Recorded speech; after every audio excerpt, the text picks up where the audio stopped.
আবার জুলাই হবে, আরো একটা জুলাই হবে, জুলাই শেষ হয় নাই, আজকে জুলাই, কালকে জুলাই, আবার জুলাই, প্রতিদিন জুলাই। প্রতিদিন ফেসবুকে ঢুকলে একটা একটা মানুষ দেখি বলে জুলাই শেষ হয় নাই, জুলাই এখনো শেষ হয় নাই। বাংলাদেশের মানুষকে বাধ্য করবেন না, মানুষ আবার জুলাই করবে। জুলাই কয়বার করবে ভাই? জুলাই প্রতিদিন একটা করে হবে? আই ক্যান চ্যালেঞ্জ যে জুলাই আর হবে না, জুলাই আর কোনো দিন হবে না, কোনোভাবেই হবে না। একবারই জুলাই হয়েছে, আর কোনো দিন হবে না। যারা এখন বলতেছে জুলাই আবার হবে, তারা যথেষ্ট পরিমাণ স্টুপিড, এবং তারা হচ্ছে যে একটা ঘোরের মধ্যে আছে। এবং তাদেরকে আরও স্পেসিফিক্যালি যদি বলি, অল্প কিছু মানুষ ছাড়া বেশিরভাগ হচ্ছে যে জামাতে ইসলামের লোকজন, তারা বলে জুলাই হবে, জুলাই হবে, জুলাই হবে। এই ডাক দিয়ে লাভ নাই ভাই, বাদ্য বাজানোর কোনো দরকার নাই।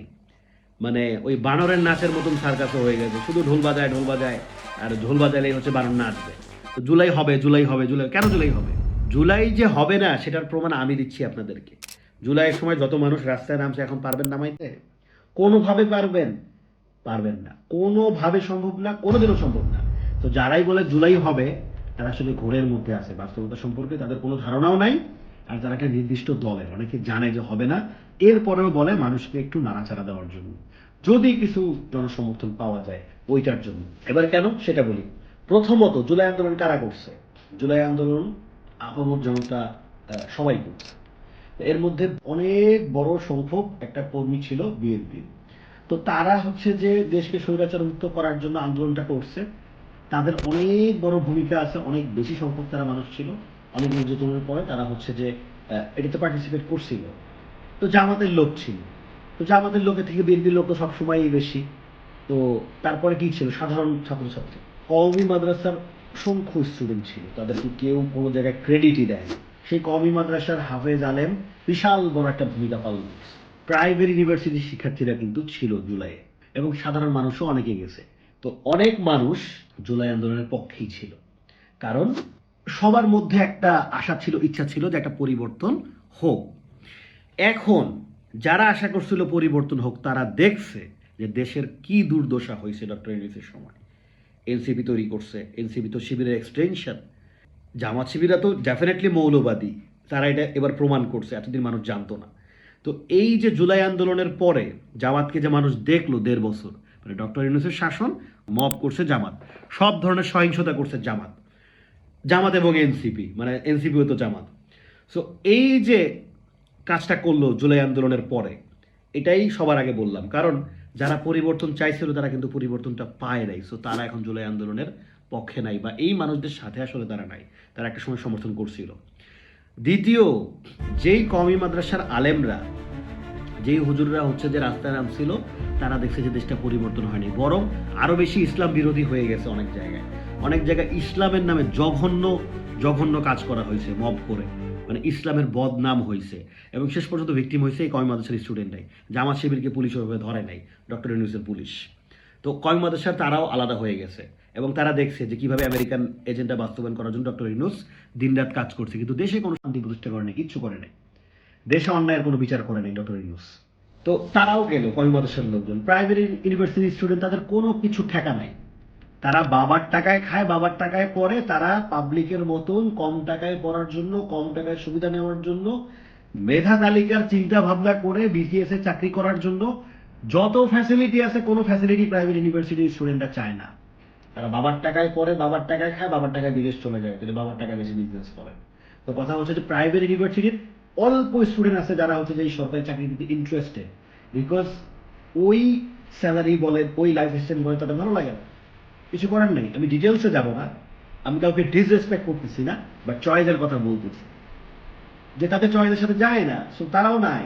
তারা যখন দেখছে যে এই যে দেশটার তালমাটাল অবস্থা, তখন তারাও মুখ ফিরিয়ে নিবে, এটাই স্বাভাবিক। তো যতগুলি মানুষ হচ্ছে যে জুলাই আন্দোলনের সাথে যুক্ত ছিল, তারা কেউ নাই। এমনকি সবচাইতে বড় যে পার্টিসিপেশন ছিল বিএনপির, তারাও নাই, বিকজ তারা একটা গণতান্ত্রিক সরকার চাইছে, এরকম এলোমেলো দেশ তারা চায় নাই। একমাত্র জামাত শিবির এনসিপিকে গঠন করে চেষ্টা করছে এই জুলাই বারবার আসুক। জুলাইয়ের নামে তারা চাঁদাবাজি করছে, জুলাইয়ের নামে তারা হচ্ছে যে রাস্তা আটকে রাখছে 1.5 বছর জন্য, জুলাইয়ের নামে যাকে ইচ্ছা তাকে মেরে ফেলছে, মব করছে। আমি একটা হিউম্যান রাইটস এর হচ্ছে যে একটা প্রতিবেদনে দেখাইছিলাম, শুধুমাত্র জানুয়ারি মাসেই 57টা লাশ পাওয়া গেছে, জেল হাজতে মারা গেছে 19 জন। তো এই যে এত মানুষ মারা গেল, ডক্টর ইউনূস কিচ্ছু করে নেই, এবং এই খুনগুলোর সাথে ওতপ্রোতভাবে জড়িত জামাত শিবির। তো যারা বলে যে জামাত শিবিরকে একটু দেখেন, আওয়ামী লীগ ছিল, বিএনপি ছিল, এবার জামাতকে দেখেন, জামাতকে দেখা হয়ে গেছে ডক্টর ইউনূসকে দিয়ে। ডক্টর ইউনূসের কোনো প্রশাসন ছিল না তো। ডক্টর ইউনূস মূলত জামাতদের কি মাঠে নামিয়ে রাখছিল, এবং এই জন্য সব দল রাজনৈতিকভাবে চাপ দিল নির্বাচনের জন্য, জামাত কোনো চাপ কখনো দেয়নি। তা আমার কথা হচ্ছে যে এই যে জুলাই হবে, জুলাই হবে, জুলাই শেষ হয় নাই, আজকে জুলাই হবে, কালকে জুলাই হবে, আমাদেরকে বাধ্য করবেন না আমরা কালকেই জুলাই করে দিব, এইসব ফাফরবাজি একটু বন্ধ করেন। কারণ মানুষ দেখছে অলরেডি, মানুষ অলরেডি দেখছে যে আপনারা কি করছেন, কি দিয়েছেন দেশকে, সেটা দেখছে। কোন জায়গাটায় দুর্নীতি হয় নাই? যারা আওয়ামী লীগের বিরোধিতা করছেন একটা পরিবর্তনের জন্যই তো করছিলেন, তো কোন জায়গাটায় পরিবর্তন হয়েছে? দুর্নীতি তো যেমন ছিল তেমনই আছে, তার থেকে আরো বাড়ছে। সো এই যে বারবার বলে আবার হবে জুলাই ইনশাআল্লাহ। জুলাই হবে, জুলাই হবে না। জুলাই কেন হবে? জুলাইয়ের যে প্রত্যাশা ছিল সেটা তো হয় নাই। জুলাই আন্দোলন মানে রাজাকাররা সবসময় চায় হচ্ছে যে সবাই মিলে আন্দোলন করে দেশটা তাদের কাছে দিয়ে দিবে। এই রাজাকাররাই বারবার বলে জুলাই হবে, জুলাই হবে। কেন বলে? কারণ জুলাই হইলে তারা স্পিরিট পায়, তাদের তো নিজের কোনো শক্তি নাই।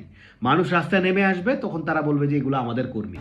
জুলাই করছে মানুষ কি? দেশের থেকে পতাকা মুছে দেওয়ার জন্য, দেশের নাম চেঞ্জ করার জন্য, জাতীয় সঙ্গীত চেঞ্জ করার জন্য। জুলাই করছে কিসের জন্য মানুষ? জুলাই করছে যে আওয়ামী লীগ চলে যাবে, আর আপনারা এনসিপি, তারপরে হচ্ছে যে ডক্টর ইউনূসের সরকার এসে আমেরিকার সাথে বাংলাদেশের চুক্তি করে হচ্ছে যে সমুদ্র বন্দর দিয়ে দিবে, চট্টগ্রাম বন্দর দিয়ে দিবে। এইসবের জন্য হয়েছে জুলাই। এটার জন্য হয়েছে যে পাকিস্তানের সাথে ভালো সম্পর্ক করবে আর ভারতের সাথে খারাপ সম্পর্ক করবে, এটার জন্য জুলাই হয়েছে? অবশ্যই না। জুলাই হয়েছিল অনেকগুলো কারণে। যে মেধাবীরা চাকরি পায় না, দেশের যে ইয়াং জেনারেশন তাদের চাহিদাগুলো পূরণ করতে পারতেছে না, সৎভাবে মানুষ থাকবে, ভালোভাবে থাকবে, অর্থনৈতিক মুক্তি হবে, আমাদের প্রোডাক্টিভ একটা বাংলাদেশ হবে, ওই স্বপ্নই তো ছিল মানুষের।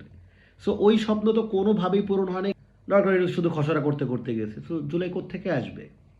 জুলাইয়ের যদি 10% চেঞ্জ, 5% চেঞ্জ যদি মানুষ দেখতে পাইত, তাহলে অবশ্যই হচ্ছে যে এরকম জুলাই থাকতো এবং মানুষ সেই স্পিরিটটাকে ধারণ করত।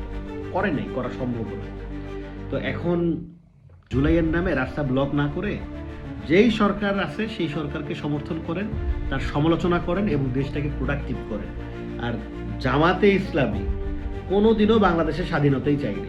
সেই দলটা তো প্রোপাগান্ডা করবেই, এবং সেই দলটা কিন্তু বারবার নানান অজুহাতে রাস্তা ব্লক করবে, নানান অজুহাতে বিল্ডিং ভাঙবে, এবং শেষ পর্যন্ত সাধারণ মানুষের উপরে সেটার দায়ভার এসে পড়বে। তাদের রাজনৈতিক দলকে কিন্তু কেউ ট্রেস করতে পারতেছে না। যারা বুঝে গেছেন যে সরকার পরিবর্তন কোনো সমাধান না, সমাধান হচ্ছে সিস্টেমটাকে পরিবর্তন করা। আওয়ামী লীগের জায়গায় বিএনপি আসবে, বিএনপির জায়গায় ডক্টর ইউনূস আসবে, দুর্নীতি দুর্নীতির মতোই চলবে, চাঁদাবাজি চাঁদাবাজির মতোই চলবে, সব চলবে, কোনো কিছু বন্ধ হবে না যতক্ষণ পর্যন্ত একজন মানুষ সত্যিকার ভালো মানুষ না হবে।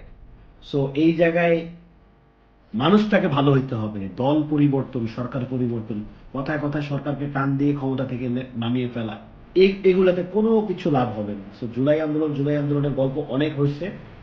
মানুষকে সৎ হওয়ার জন্য যদি কোনো আন্দোলন থাকে সেটা করেন, এবং হচ্ছে রাস্তাঘাট বন্ধ না করে, ঠিক আছে, পড়াশোনা বাদ না দিয়ে যদি কোনো আন্দোলন থাকে সেটা করেন। 365 দিন আন্দোলন করলে ওই দেশ আর দেশ থাকে না, ওটা জাহান্নাম হয়ে যায়।